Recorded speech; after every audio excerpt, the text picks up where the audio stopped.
Welcome to Mark My Words, a podcast that not only aims to inspire and teach the listener about entrepreneurship, it also aims to give my guests an opportunity to talk about their unique journey in entrepreneurship and life. So join me and my guests as we meet at the crossroads on Mark My Words.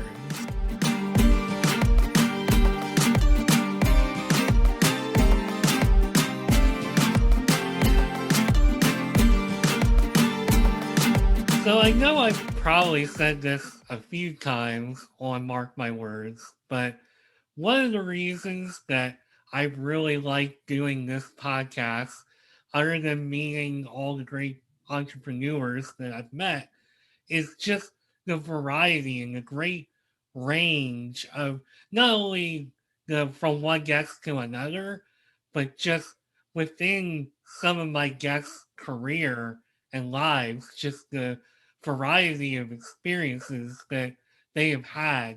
And today, my guest, Dave Combs, has quite the range as far as experiences go. He has gone, and his career spans several decades. He has gone from IT systems development back in an era where I think most people would scratch their heads and be like, what the heck are you talking about? To running his own music business, and to even from there writing a song that really resonated with a lot of people and really took his career to a new level. And he's been an author, he's has his own business, he's worked in corporate America, and he's Dave Combs. Welcome to Mark My Words. How you doing today? I'm doing well, Mark. It's good to be here with you. Great to have you on the show. Great, again, as I told you before we kicked off, great to have you here as my first guest in Florida. I took a hiatus to move to Florida. I actually took your advice because it got to a point where I was like, okay, I'm having to take my cats out of the house for all these open houses and all this stuff going on. I'm like, Dave was right. So I need to just not do the podcast for a while. And that proved to be great advice from somebody who I'm sure we're going to learn has a whole lot more from where that came from. So thank you for that. And thanks for being here. Well, I'm glad that it worked out for you. It looks like you're comfortably ensconced there in Florida. And as we said before we started recording, be prepared for some warm weather coming around the corner. A little bit different than where you came from. So, but I'm sure you're ready for it with your air conditioning, and hope it works well, and you'll have a good time, I'm sure, in the state of Florida.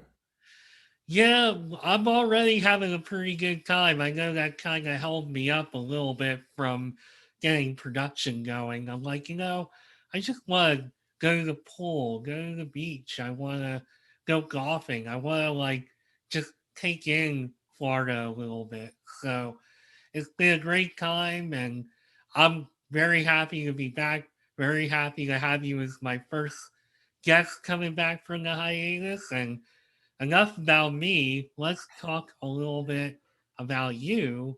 And you have had quite the career, and you have seen quite a few changes over the years. And it's going to be really interesting for me to learn a little bit more about you, because when I look at, like, I'm on LinkedIn right now, I'm going all the way back to when you were getting a bachelor's for math and computer science. This is in like the 60s. I mean, is this something that you were interested in growing up?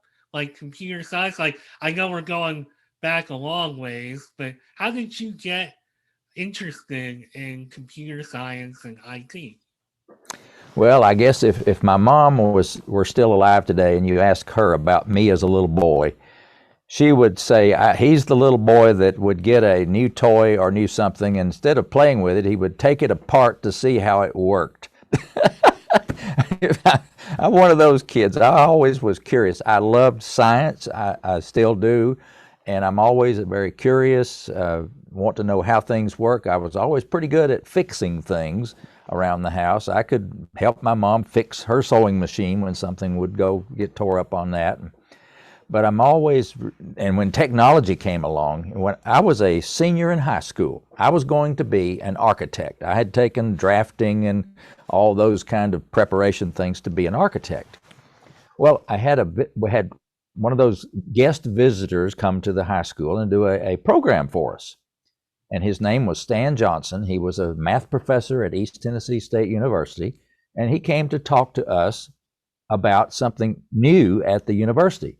And it was called a computer. And now this computer was the size of my roll-top desk that I'm looking at over here. It was huge. It was huge. It had 30K of memory. 30K, not 30 megabytes, 30K of memory. Anyway, he came to our auditorium and talked to us. And I was so enthralled by what he had to say about computers and the things that they could do automatically and so fast. A switch went off in my mind that said, okay, architect off, computers on. And so from that point on, my life was focused on technology, and I wanted in my training to learn everything I could learn about computers.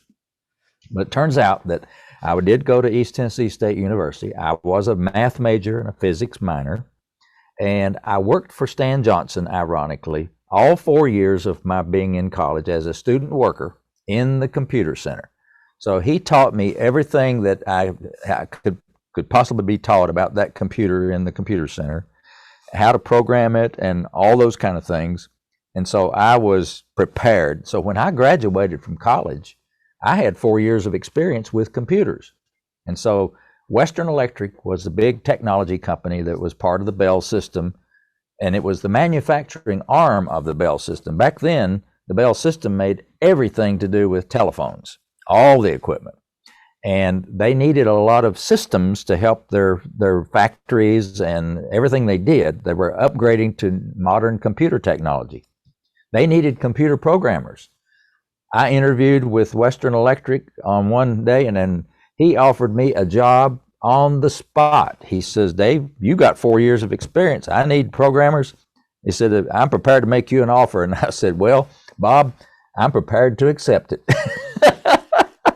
So anyway, I got my job, and I graduated on the 6th of June, and I started work on the 16th of June, 1969, as a computer programmer. The program language was COBOL on this big mainframe computers that Western Electric had in the data center. So that was the beginning of my life as a technology person, and I guess I'm still bitten by the technology bug today. I love computers. When Apple comes out with a new something or other, I'm usually one of the first to buy it. So I'm an early adapter, I guess you would call. Yeah, I'm kind of similar because when you talked about being a kid, taking things apart, now I didn't do a whole lot of that because I didn't want to get yelled at, but I would tinker a lot with like black and white TVs, and I would like take those apart, and I would like try to move the antenna around. I'd be like, oh wow, I grew up in the Philadelphia area, and I would pull in such and such channel on whatever day. I'd be like, wow, this is amazing. And Yeah. I do all kinds of stuff like that. So for me, I can kind of relate in a lot of ways. Now, I didn't grow with computers in quite the way you did. Like you grew from the infancy of computers. Like I don't think a whole lot of people around today can lay claim to that. And you were involved with the growth of it, which is amazing. I mean, I tell people about my Candy 1000 in like Hmm. 1990 and how I grew with the internet and all that stuff. And that doesn't even compare to what you've seen. Now, one quick question about all of that is, are computers and just computer programming and the speed of everything, is it what you like imagined it would be, or is it like way beyond it? Well, I think the technology and the speed and the capacity and the capabilities of the technology we have today, I don't think our very, very few people really imagined that level. I mean, yeah, there were a lot of science fiction. We had Dick Tracy back in the 1950s, 40s, whatever, that cartoon strip. And right here it is, right on my wrist. Dick Tracy and his phone call right on his wrist. Now, whoever came up with that concept with that was a visionary. They were seeing into the future. They may not have known they were, but they certainly were. And there's a lot of things, and who knows? Here we are in 2022. What's it going to be like in 2032, 42? Who knows? But the technology has not slowed down in terms of its capability. It's on that growth curve that is pretty steady in terms of the capacity and speed. So it's just an amazing thing that has always excited me. And like I said, when something comes along, I'm one of the first to buy it and make our house into a smart home kind of thing. Those are always fun to do. And now you can't walk through my house. You have to be careful of what you say, because you don't want to use the word SIRI out of context, because some speaker somewhere is going to talk back to you, or ALEXI or ALEXA, that one, and she'll talk to you as well. So you have to be careful, but it's fun. It really is fun. But that was the technology side of myself, and it's interesting that technology wave has carried into the music as well as what we enjoy. Back in the day when we were listening to vinyl records back in the 70s and 60s, that evolved into, we got cassette tapes were the small portable version, and then CDs came around. Well, CD was a high technology digital music. You could put, 75 minutes or so on a CD, and the quality, the fidelity was really high in a digital form. And that technology, though, kind of went on the typical product life cycle curve as well. And I think it peaked somewhere around the mid-1990s. And then the internet came along. And I had my Combs Music website up and running. I programmed it myself in 1995, back when the internet was first around and nobody even knew what it was, really. But I jumped on it. I knew this was going to be important. So I put my music on my website and digitized it, made it in MP3 files so that you could play it. And then Napster came along. And Napster just about killed us in terms of the music industry. They were basically giving away our livelihood, the musicians. They would take copyrighted music and basically allow anybody to download it for free, whereas we were expecting to be paid for that. You buy a CD for $15 or a cassette tape for $10 or $12. You're supposed to get some of that money. Napster was giving it away. Well, that, not just for me, I mean the entire music business really got hit really hard with that, because it wasn't just that they had done it. They lowered the perceived value of music down to nearly zero. Why would I pay $15 when I can get it for free? It's like all of a sudden gas stations started giving away gasoline. Well, yeah, everybody's going to go get it, and maybe that would be a fine thing to find these days. But the perceived value of things is very important in the marketplace. Well, music took a big hit, and thanks to Apple with iTunes and the app music, they're downloading music for 99 cents a song in the early 2000s. Began the revival of the music business back into a more profitable model. So as soon as that happened, I got my music put up on iTunes, and when Pandora came around to let music be put on that for a streaming down, which was fascinating to me, I put it up all my music I could on Pandora. And then Spotify came along. Of course, I got all my stuff on Spotify. So I've tried to jump on the technology and stay with at least with the curve as it comes along all the way through this journey. But it is, and who knows where it's going now. I mean, everything is still almost instantaneously. You can look at your watch and say, hey, play so and so, and next thing you know, it's playing right on your watch. It's amazing. And on that note, sometimes when I'm on a road trip, I'll just, instead of listening to the radio and to keep myself awake, I'll just keep asking my phone to play whatever song pops into my head. And I'll just do that for a couple hours. It's Yeah. amazing. And almost every song you can come up with almost every artist you can come up with, it's instantly available. I'll be watching a TV program and they'll mention some such and such of a musician passed away, and I will say, well, play. And I'll just tell my system to play some music by such and such a person, and I can listen to whatever that person's music was that they just talked about. And it's really amazing how instantaneous the availability is. Well, before we talk about how Cohen's music became what it became, quick question about, you talked about the whole history here of how we consume music, how we listen to it. What do you think of the revival that vinyl has had? I am very fascinated with that because I agree and I understand the difference in the sound and the technology between a digitized high fidelity version off of a CD versus something that's played on a really high quality turntable with a good stylus and a great vinyl sound.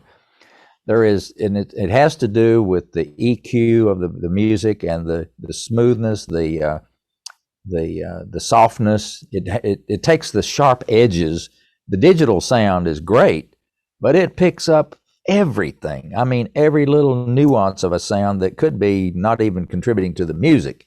And so vinyl didn't do that. Vinyl was pretty much pure music. And when you listen to the two side by side, most people say, well, it sounds so much warmer, so much more smooth, so much more soothing, and it's pleasing to the ear. I think that's the main thing, is when you listen to a really good vinyl record, a recording of whether it's the Beatles or whatever it is that you love listening to, man, there's just nothing like that. It's just fantastic. You play it on those old big speakers we used to have, and it just fill the room. It's great. Well, I'm a big audiophile, and I know over the past year and a half, 2 years, really since the pandemic, I've gotten back into collecting vinyl. And on the days that I'm just sitting here listening to some of these records that I've probably heard billions of times digitally, I'm just like, man, I don't remember hearing that bass sound so good and smooth, or I don't remember like such and such sounding so colorful. Like I feel like vinyl, it almost sounds a little more colorful. Like it brings color back to the Mm-hmm. music rather than just compressing everything in there and packaging it all up like that. So Well, you mentioned the word compressing. yeah, Compression is, and for those of you that are in the recording and music business, know that compression of music is used an awfully lot to bring the range of the sound down within the capability of most average speakers. But when you take that compression away from there and get back to the pure full width of the sound spectrum, it makes a huge difference, and it's a very, very pleasing effect to the ear, I have to admit. yeah, I totally agree. And I have a bunch of records I bought just since I've been in Florida that I can't wait to listen to Yeah. because I've never heard them on vinyl.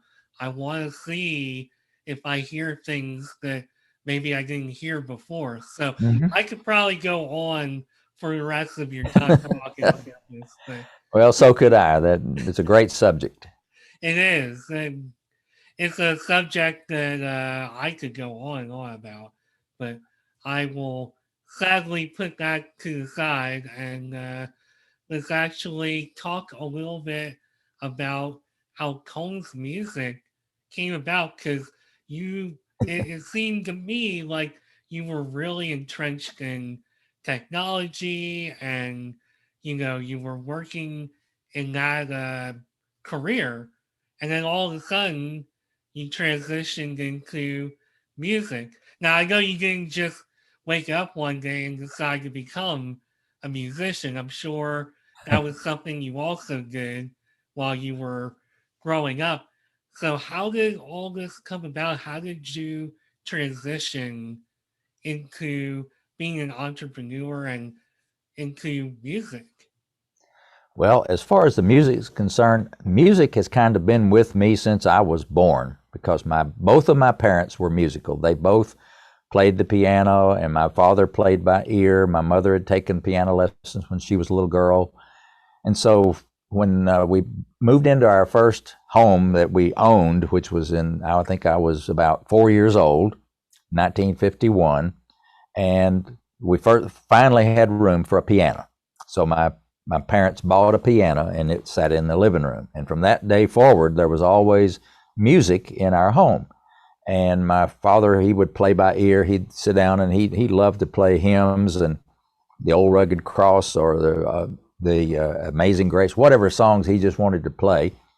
He was great at it. And so from a little kid on up, I was around music all my life and when we were active in our church, Baptist church, so we were at church Sunday morning, Sunday night, Wednesday night, and there was singing hymns and special choir music. I love choral music. I loved it so much that I eventually became a part-time choir director at my home church and then later at a church here in Winston-Salem, North Carolina. So I love choral music.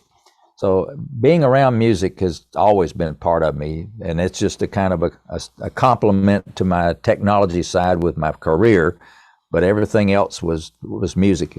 And even in my career, we started up a choral group to sing at lunchtime at Western Electric. It was we would perform music at lunchtime in the cafeteria because a lot of people that I worked with were musicians. They loved to sing.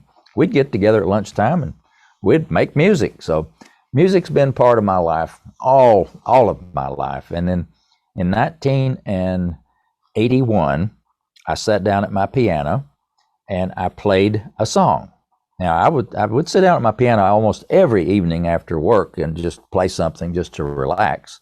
But this particular evening, I sat down and I played a song. It wasn't a song that I'd heard before. It wasn't, I wasn't sitting down trying to make up a song. I just sat down and literally, Mark, I played this song. And when I finished, it sounded great. I loved it. I didn't think much about it. And my wife, Linda, came home from her job a couple of days later, and she said, Dave, what is the name of this song that I've got stuck in my head? And she said, I've hummed it all day long, and she hummed a little bit of it. And I said, well, Linda, it doesn't have a name. And she says, what? You play it on the piano all the time. I said, well, yeah, but it doesn't have a name. It's just something I made up. Well, she got all excited and said, well, that's great, but have you written it down? I said, no, I'm not going to forget it. I've got it up here. And she said, nope, I want you to write it down. Something might happen to you, and that song would be gone forever. So I said, okay, I will. And so I did. And I happen to have right here with me, this is the actual original song that I wrote down. It had no name. It just says copyright David M. Combs, 1981. So when I wrote it, it has the melody and the chords written down on a piece of paper. Put that in my piano bench. Okay, I'm happy, she's happy. So we'll go on a couple of years from there. Some friends of ours had a little baby girl named Rachel. And her parents asked me and Linda to be her godparents. So at little Rachel's christening service, Linda and I are sitting there in this little country church, just us and the family and the minister. And up at the front of the church is a grand piano sitting on the platform, right in the middle of the platform. And so toward the end of the service, I punched Linda and I said, what do you think about me playing this little song now as part of the service? And she thought, well, that may be a good idea. So when the formal part of the service was over, I went up to the family and the minister and said, would it be okay if I played a song at this point on the piano? And they said, sure. So everybody sat back down. I walked over to the piano and sat down, started playing. And I played this tune, and I got most of the way through it. And toward the end of the song, I hear throats clearing their throats and a few sniffles here and there, and a few teardrops coming even out of my eyes. It was a little very emotional service. Little babies' christening services are touching anyway. So you layer on top of that a really sweet piece of music, the tear ducts are going to turn on.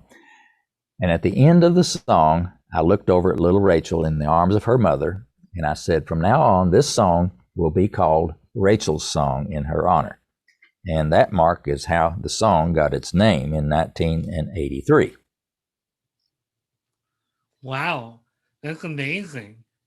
And it's a song that really resonated with a lot of people.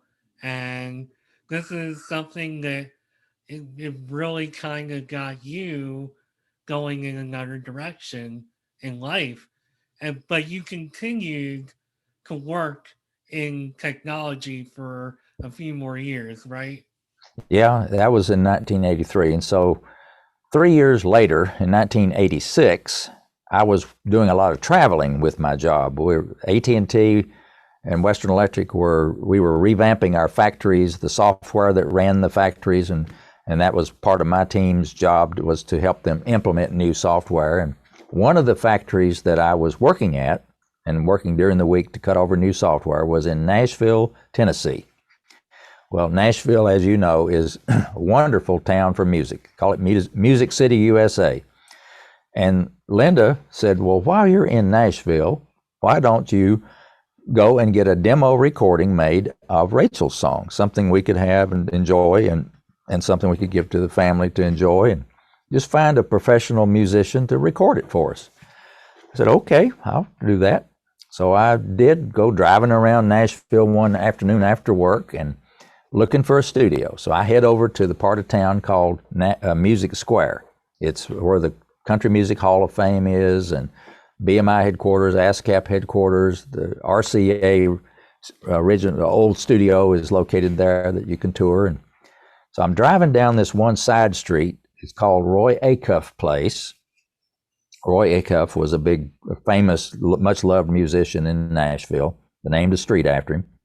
And down at the end of Roy Acuff Place on the right was a big building with a barn-shaped roof, and out front on the corner was this great big water wheel. Like they literally moved a water wheel from some mill someplace. And the sign on the side of the building said, the Music Mill. Oh, okay, well, that's clever. So I pulled in the parking lot. Sure enough, I could see through the glass door there was a man sitting at a desk in the lobby. It was about 6 o'clock at night, something like that. So I knock on the door, and he comes over, unlocks it, and opens it, and he says, hi, I'm George Clinton. Can I help you? Now, it's not the same George Clinton everybody jumps to the conclusion of. This is another George Clinton. He's a recording engineer. But I didn't know that at the time. All I knew was he was working there. I told him what I was looking for. I was looking for a studio. And he says, well, come on in. And as I stepped into the door, into the lobby, over on the left, this big 2-story lobby, there was a giant life-size picture of Glenn Campbell. And right smack in front of me was a life-size picture up on the wall of the group Alabama. And then the Forrester Sisters life-size picture over here. And then there were gold records and platinum records. The walls were just plastered with all these award-winning recordings.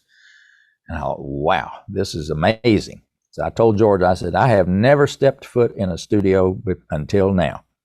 And he said, well, let me give you a tour of the place. There's nobody recording right now, and let's go and do a tour. So we went over into Studio A, the big studio. So we walk into the big room, and you could put an orchestra in that room. It was huge, a big room. Big 9-foot concert grand piano over in the corner, and rooms for the vocalists and the drummers. All that was a great big room.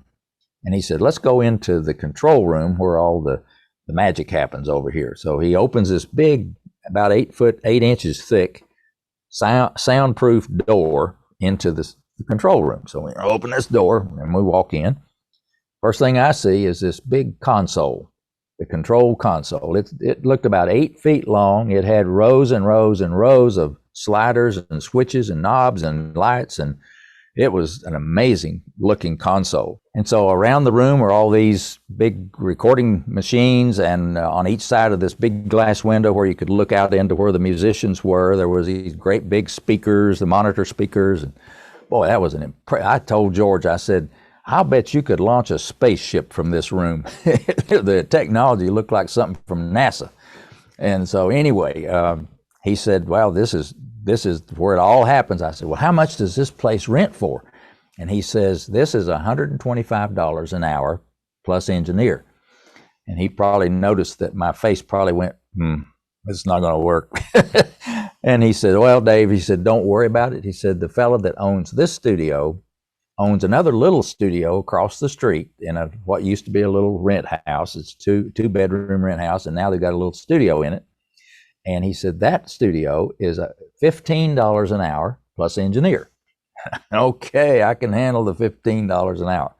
I said, okay, George, now what I just need a good musician, a good piano player to play my song for me. I said, it's a very simple little song on the piano. And he thought for a second. He says, I know just the person. He said, there's this guy named Gary Prim, who's a fabulous piano player, fabulous session musician. And I've known him since he was a little kid. And he said, we're great friends. We go to church together. He said, he'll do a great job for you. So let's go over back to my desk and I'll look up his phone number for you. So he did. He wrote it on a piece of paper and gave me Gary Prim's phone number. Well, I got that back out to my rental car and I hightailed it back to the hotel. Now, you may think, well, why didn't you call him on your cell phone?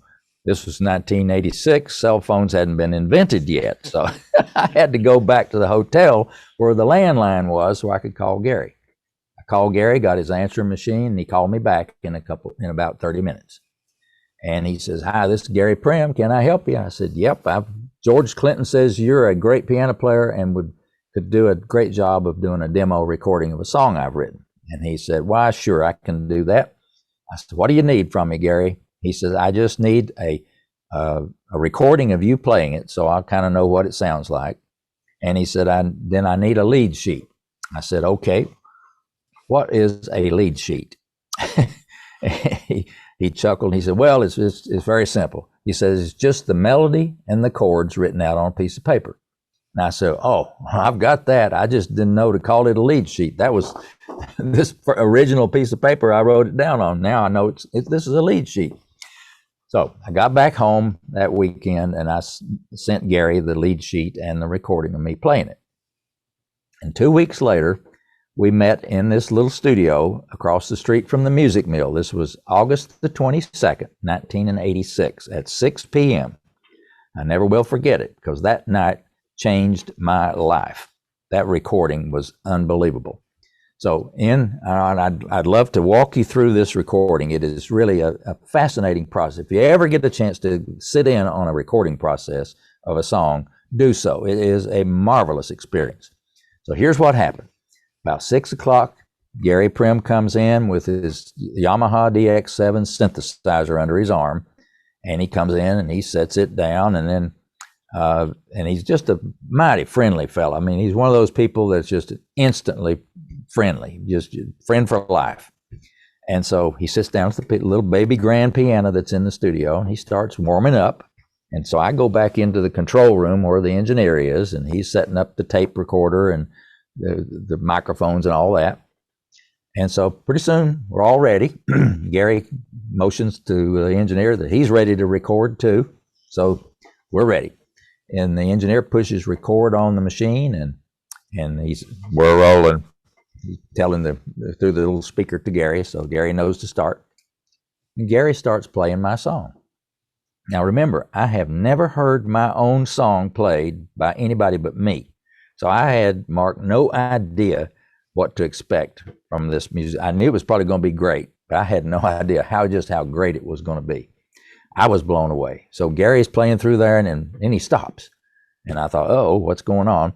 And he said, rewind that back. He said, I can do better than that. So we rewound the tape back to the beginning, push record again, and Gary starts all over and plays the whole song through on the piano. No mistakes at all. I mean, it was flawless from beginning to end. And if he had stopped right then and said, okay, I'm done, I'm ready to go home, I'd have been happy because what I heard was fantastic. It was absolutely beautiful piano solo. But Gary says, nope. He said, I've been thinking about this and I've got some other planned other instruments to use along with the piano.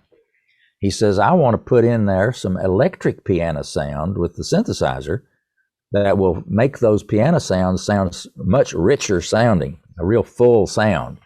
He says, I'm going to do that. So he said, give me 2 more tracks. So we've got 2 more tracks to record. And he puts on his headset so he can hear the original piano part through his ears and play along with himself on the keyboard.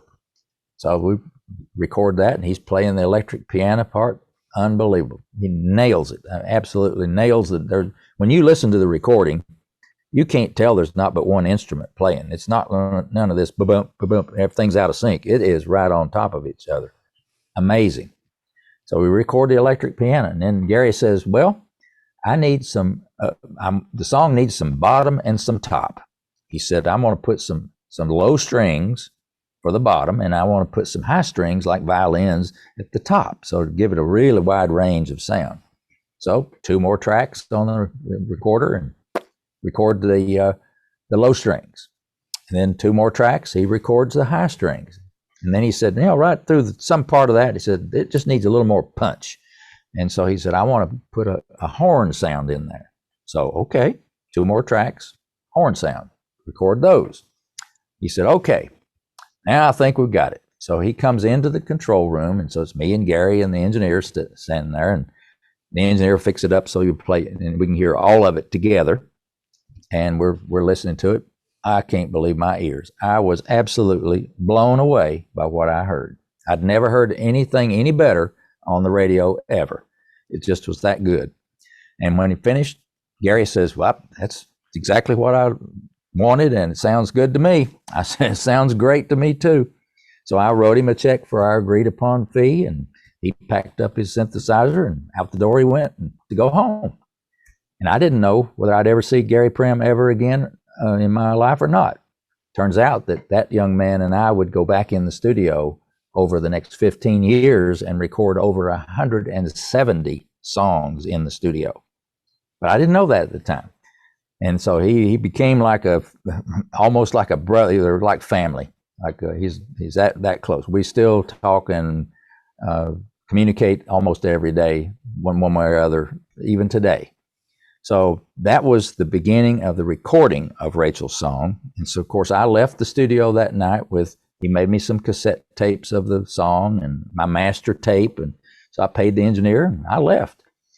And that night changed my life. I can remember sitting in my car playing that song, listening to it over and over and over, and saying to myself, man, this is it. This is it. You know how when some light bulb just goes off in your head, that some revelation that, oh man, this is it. It's probably like like the day I first met my wife, Linda. When she left, I said, well, she's it. That's the one right there. It's that kind of a revelation to yourself. And that, to me, tells me that you're somebody who listens to their intuition. And that's what that tells me. You had something else you wanted to say. I cut you off. No, I was going to let you come in there, and you're right though. It was I did listen to my intuition, and my gut told me that this song was special, and my inclination was I wanted to share this song to everybody I could play it for. I mean, it sounded that great to me, and I could not wait to play that song, the recording, for anybody that would listen. You know, the guys that I was working with at AT&T, I play it in my rental car at lunchtime, and you know, even that night when I got back to my hotel, after I called Linda and told her about the recording session, and I had no way for her I couldn't even play it for her because I had no way for her to even hear it until I got home. So after I talked to Linda, I'm sitting there in the hotel, and I thought, man, I got to play this for somebody. I was so antsy. I got up, back out in my rental car. I went to a shopping center and I drove to a Circuit City, which was kind of like a Best Buy is now. It was a big store that sold stereos.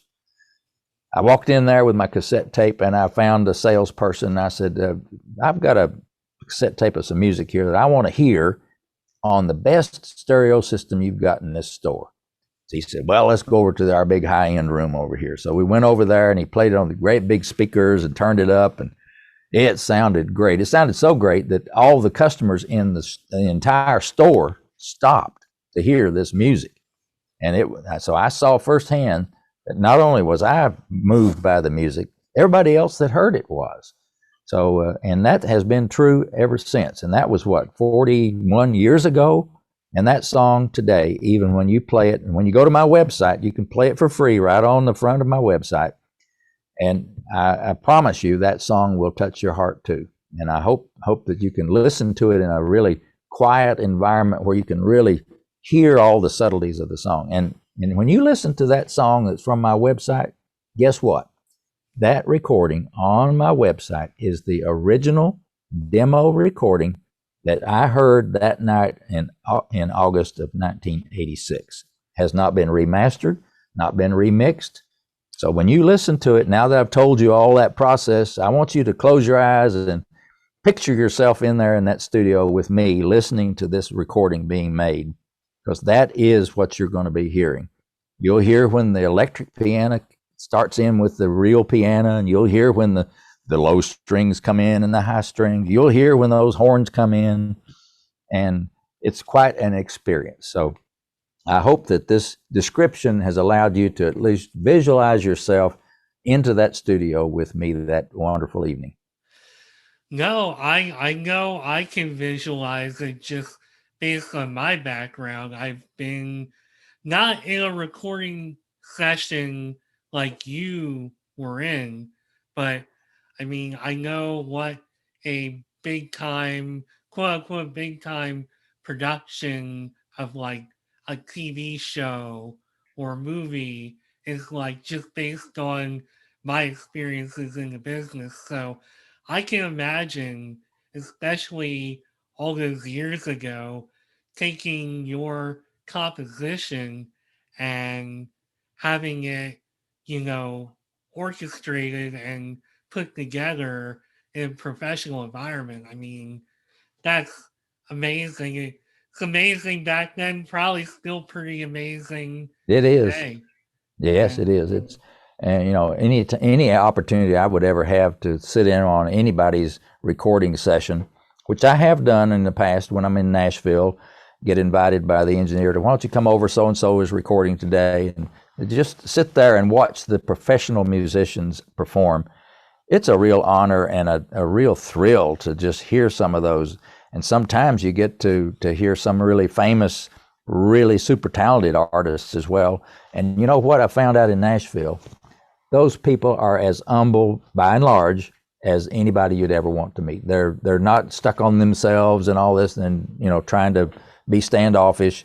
They're very welcoming and very warm people, whether it's Randy Travis or Ricky Skaggs or any of those people, or, they're just wonderful people. And to hear them perform is really a thrill to hear that talent in action. It's just amazing. Well, I think it's a different mindset than something that's a little more Hollywood guys, for lack of a better word there. So I think if you're somebody who's a little more grounded and really looking to touch people in a pretty personal way, Nashville is a good place to go. And that's something that you learn firsthand. Oh, yeah. Our recording engineer, his name is Ronnie Light. He was there from the beginning and was with us through all of the recordings. And, he also is a dear friend. And we email each other almost every day. And it's just a wonderful relationship. And I really envy Ron, because Gary Prim is still very active in the studio in Nashville. He is highly in demand by all any famous you ask anybody in Nashville, do you know Gary Prim? Most of them will say, do I know him? He is the best on the keyboard and on the piano. So they are involved with making this kind of music every day. So it's what a wonderful occupation to be around that much creativity every day of your working life. That just has to be an amazing thing. Whether you're the artist like Gary or whether you're the recording engineer like Ronnie Light, they can tell you stories all day long of their relationships with famous people that you and I would instantly know, and their stories are just so fascinating. Well, speaking of doing this every day, how did this help you and Combs music to evolve into what it is now?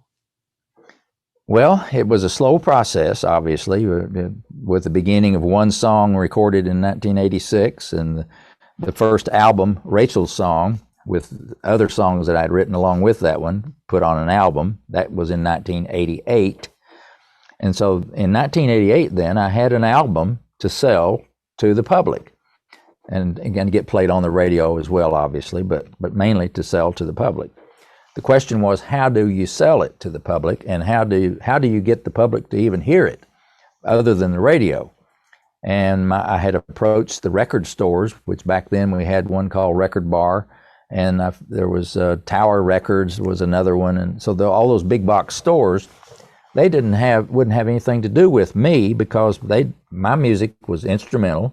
It wasn't rock, it wasn't country, it wasn't jazz. It was kind of something it wasn't in their bailiwick, so it wasn't their wheelhouse. So I didn't get anywhere with them. So I was forced into finding a way to get my music sold to the public through another venue, through another channel.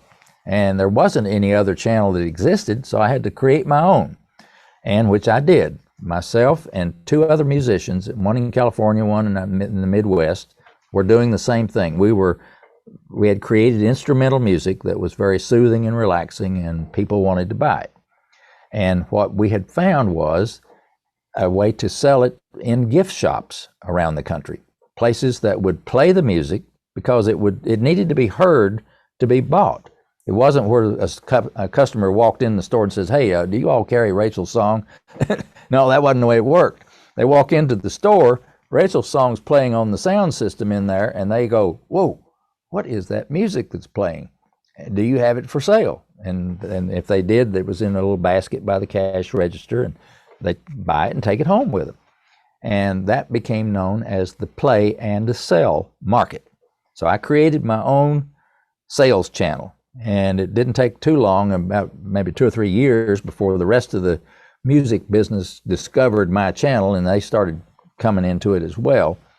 But that was how I got started, was basically getting people to play it so that people could hear it, and then they could buy it from the shop. And I ended up with over 1,000 gift shops all over the United States playing and selling my music. And that was what enabled me to quit my job at AT&T in 1992 to do my music full time from that point forward. So you were basically doing what a lot of people do with technology, just the way you can record something and get it right out there to people. You were basically doing that well before a lot of other people were doing it. Yeah, that's right. And now that we have the internet and the technology, we can create something on the music in your home studio using your laptop GarageBand studio or whatever you use to record it. You can create your own album of music or songs of music, and you can upload them instantly to YouTube if you want to do a video with it, or you can upload it to in streaming services like Spotify or iHeartRadio or iTunes, Apple iTunes, and instantly it can make it available. Now, the real trick, though, is that's the easy part, so to speak. It's not really the easy part, but that's the easier to make it, to turn it into a business model. The hard part is getting it through to the audience so that they hear it and then decide that I want to download this, or I want to stream it on my phone or my laptop or whatever. And that is hard to do now because that marketplace is so crowded. There are literally millions of people writing music and writing songs and recording them, putting them up on the media and making it available. So you have to find a way to differentiate yourself from all that other and cut through the noise and be able to reach your market. So it's a very crowded marketplace. It's very much like the podcast market right now. There are only about 2 or 3 million podcasts around the world, with more and more coming online every day. So how do you distinguish the Mark My Words podcast versus somebody else's podcast? So why would they listen to your podcast as opposed to somebody else's when there's only about 2 or 3 million to choose from? So that is a challenge, and that is hard to do.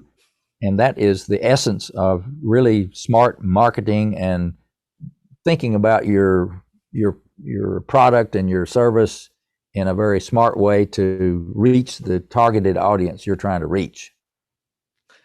Yeah, I mean, that's kind of just the world that we live in now, where there's so much available to us, but there's so much competition too.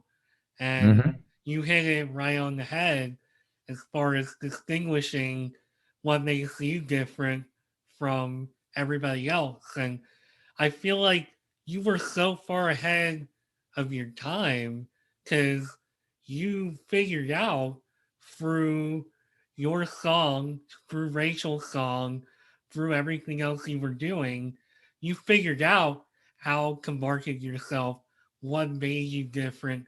You found your niche. You did all these things, these entrepreneurial things that people like me are learning today.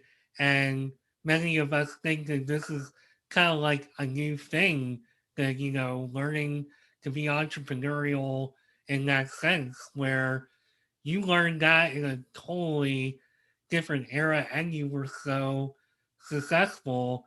I think it speaks volumes for, you, your your intelligence, your ability, your intuition, just amazing. I hope anybody who listens to your story and listens to this episode are inspired, because I know I am. Just not only am I inspired for your story and hearing how you were so entrepreneurial in ways that people are like teaching each other and learning now, but we had a major interruption in the middle of this interview.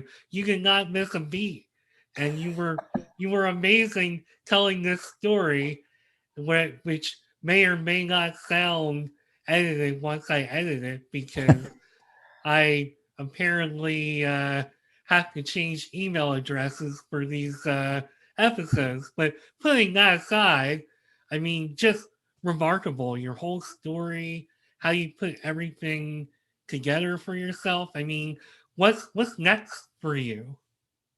Well, I have taken it upon myself to try to spread the word about my stories and it's really two-pronged.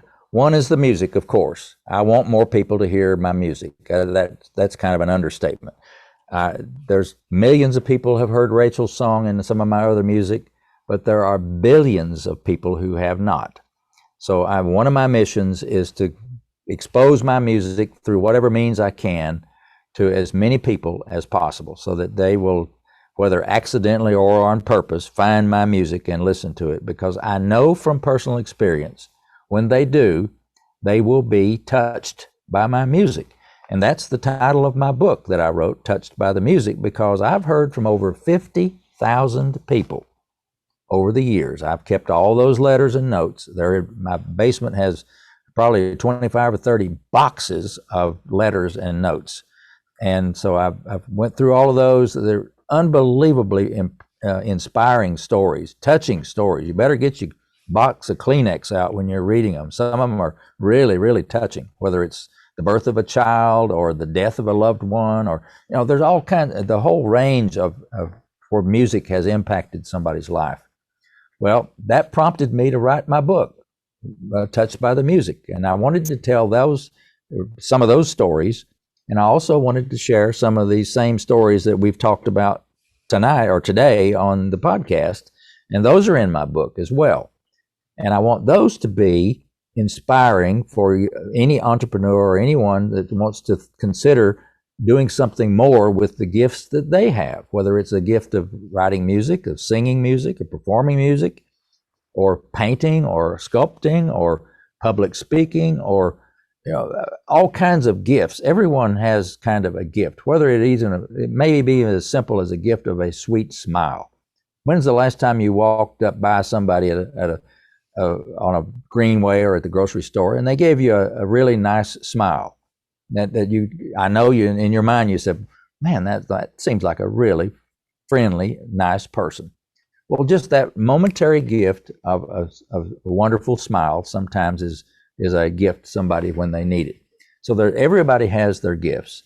And my book is intended to hopefully inspire people to get your gifts out of yourself and give them away to other people. Use your gifts, give them away. And the more you give, the more you get, kind of thing. So that's the entrepreneurial side of it, as well as the music side. So that's what I'm really about these days, is talking on podcasts like this or any opportunity I have to speak with people about my stories that hopefully will inspire them. And then my music hopefully will also inspire and touch them as well.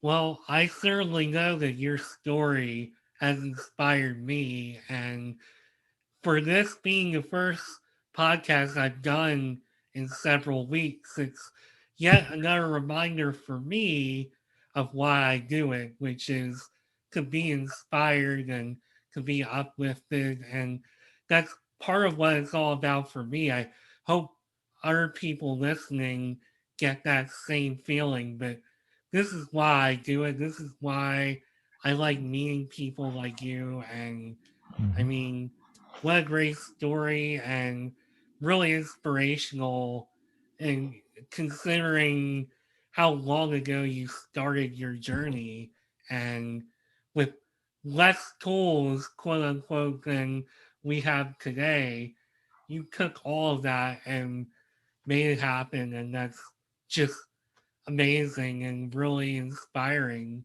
And before we run out of time on this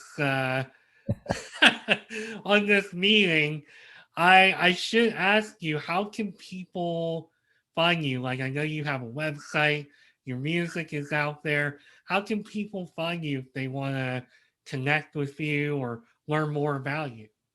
Well, I've made it very simple for them. My website is very easy to remember too. Just remember my last name, Combs, Dave Combs. It's COMBS, and my website is Combs Music, COMBSmusic.com. And when you go there on my website, it's a very simple landing page. On the left of the screen, you'll see the picture of the cover of my book. And underneath it will be a link that says buy on Amazon. And when you go to Amazon, it'll take you right to that book page where you can actually listen to me read some of it to you. You can look inside and see about the first 2 chapters if you want to read that online. And you can purchase it as a paperback book or as a audible book or an ebook on electronic, a Kindle book. So you can read it on your laptop or your iPad or whatever tablet you have. And then on the other side of my page is a picture of the CD of Rachel's song. And underneath it is a link that says buy on Amazon. So it'll click there and it'll take you right to the page for the Amazon CD on Amazon. You can buy the CD, or if you can you can purchase an MP3 file of the whole album. You can buy an MP3 of each song. I think they're 99 cents a song. And you can also, if you're an Amazon Music subscriber, you can just stream the music for free right from the Amazon website. And then, equally important, right in the middle of my website on the first page, there's a link that says play Rachel's song. And I put it up. It's the song. It's the original MP3 file, unedited, unremastered, no remastering. It's the original recording, just as I heard it in 1986. So you click that button, you'll be listening to the Rachel song, the whole song. And so, and my email address is at the bottom of the screen. At the top, there's some more read about me, more read about Gary Prim, and you can also listen to some of my interviews I've done. I think I've done about 75 of these podcasts. You can listen to some of these and me telling the stories on those podcasts. But so my website, but the main thing is the first page is very simple: book, CD, and play Rachel's song.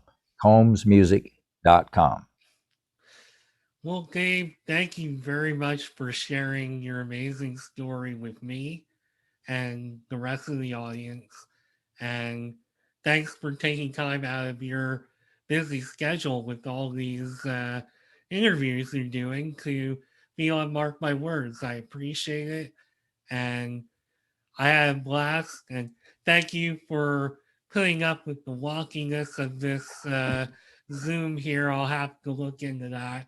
But thank you very much. And Well, Mark, thank you very much for having me, Mark. I know this was your first session back from your big move, and I thought it went well, and I was looking forward to this all day today, and so it's a pleasure to talk with you again, and I think we've had a good time today, and I hope that your audience enjoys it as well. Well, I appreciate that. Thank you very much for being on Mark My Words. And I am Mark Schmidt. This was Dave Combs of Combs Music. And you just listened to Mark My Words. I'll be back very soon with a new episode. Thank you, and bye for now.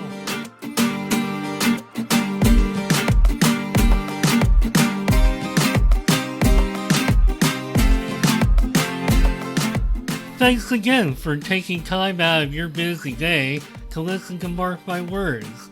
If you would like to connect with me beyond the show, you can find me on LinkedIn at Mark Schmidt, where I will be talking about entrepreneurship, careers, and anything else that is on my mind.